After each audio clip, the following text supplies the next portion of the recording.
ভালো রকমের বেগ পাইতে হবে।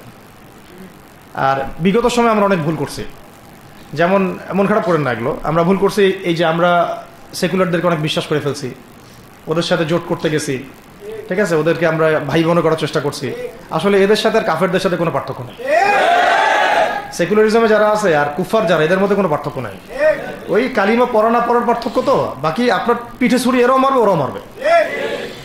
আর আমি ছোট মানুষ, ছোট জায়গা থেকে বলতে চাই যে আমাদের যে ওলামায়ে কেরামগণ মাঠে আছেন, যে রাজনৈতিক দলগুলো আপনারা মাঠে আছেন, এবার আপনারা কোনো রুটির টুকরার জন্য লড়বেন না, এবার পুরা রুটি নিয়ে লড়বেন। প্রত্যেক আসনে প্রার্থী দিবেন আপনারা, যেহেতু এর বাইরে সিস্টেম এখন অন্য সিস্টেমে যাওয়ার সুযোগ হচ্ছে না, তাহলে পুরা রুটিটার জন্য লড়তে হবে আপনাদের। আমাদের টার্গেট হচ্ছে এখন একটা ইসলামপন্থী সরকারকে রাষ্ট্র ক্ষমতায় নিয়ে যাওয়া, এটা আমাদের একটা প্রধান টার্গেট। এখন আমাদের এজেন্ডা